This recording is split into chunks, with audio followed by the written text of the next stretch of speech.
Welcome to Animation Samurai's Flash Basic Training, Lesson 5. We are currently going through the tool sets and talking about what each tool does, at least the ones that I use the most often. In the last episode we talked about the pencil tool and the brush tool.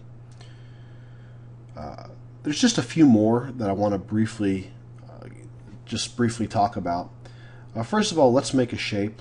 I'm going to select the circle tool, and our stroke is set to black, our fill is set to black, and we're just going to drag a circle onto the stage.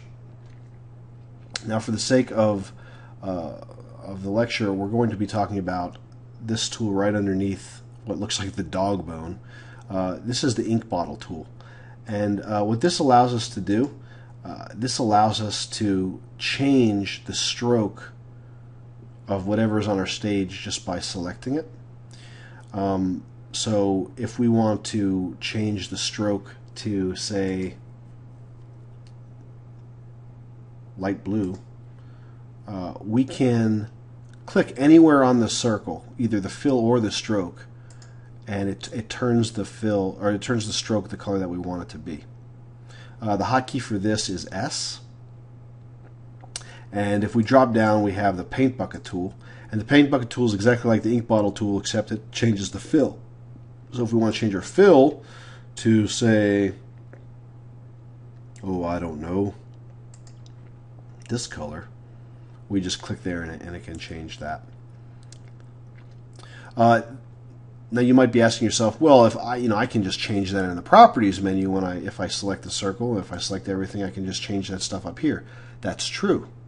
But what happens is as you're animating, you may have lots of different shapes and elements on different layers that you want to be all one color. So for instance, maybe we have, a square up here, oh, look at that. Let's reset that.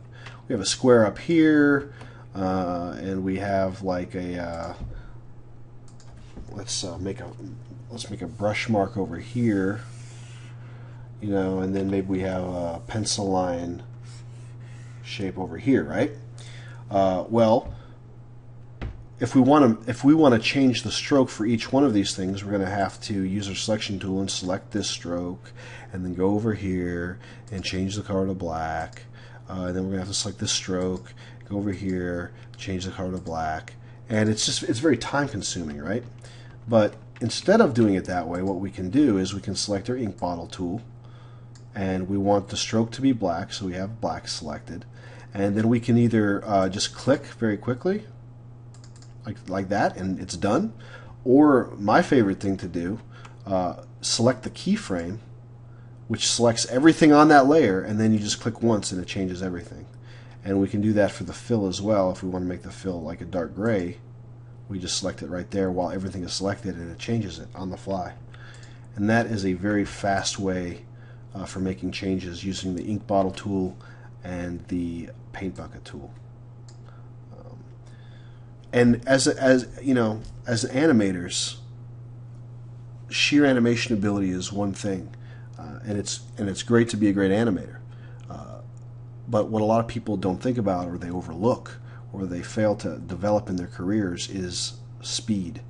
And if you're a fast animator, producers are going to love you, because you're going to always be meeting your deadlines, and you're working smart, and you're saving the studio money, and you become their best friend. And if you're a freelancer, that's a great way to ensure that you're going to stay on staff, you're going to be getting called back because they know you're fast. And a lot of times studios will prefer a fast animator over a skilled animator, especially if the skilled animator takes his sweet time making every little scene just perfect. Don't get me wrong, that's great when the budget allows for that. But if we're talking about making a career in animation, sometimes it's not a bad idea to develop your speed along with your skill. So whenever we can take an opportunity to do things the smart way and the fast way, we want to do that. The next tool underneath the paint bucket or the ink bucket tool is the eyedropper tool, and this is just a way of selecting a color. So I'm going to open up actually a file that for a music video that I just finished working on for a Latin musician named Toby Love. And if we go here down to Toby Love, we'll select scene 1, and this is the Toby Love character design here. And if we look at the animation, it's basically like this really kind of cool camera wrap around here, and then it just sort of backs up. But to illustrate what the eyedropper tool does, if we go inside of our symbol, and we're going to talk about that, you're going to see a lot of keyframes, right? Let's say I'm coloring this, right? And let's go to actually one of the end frames so we don't mess anything up.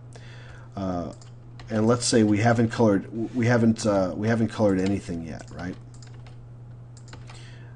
And we have this flesh color, we have the vest color, we have the dark shirt color, we have the sunglass color, like so, and I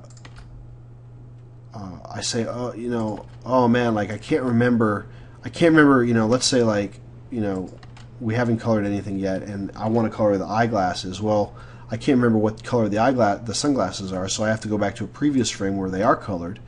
Then I select my eyedropper tool, and I hover over that color, and I click, and it automatically makes the fill the color that I selected. And then I can go to my frame that I need to color, and I can just use the paint bucket to click and fill the color that I need. I can go back and say, okay, well, I want to go to the eyedropper again to select the skin color, and then I can go to my next uncolored frame, and I can click in the skin and the neck. That's the skin color. And then I can go back, and the shortcut tool for the eyedropper is I. So you can just hit I and click the color that you need, hop forward, drop your colors in, and like so. Bam, it's done. So that's the eyedropper tool. The other way you can do that instead of using the hotkey I think that's the fastest way. But if you want, you can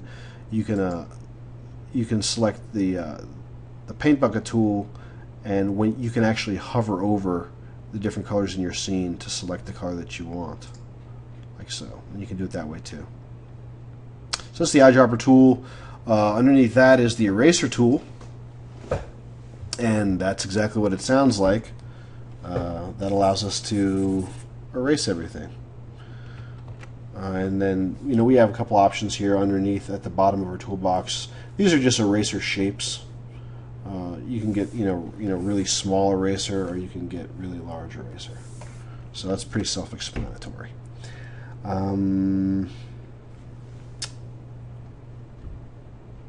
Underneath that is the hand tool, which allows us to kind of just move our stage around without moving elements within the stage. I never select this tool from here, no matter what tool I'm using.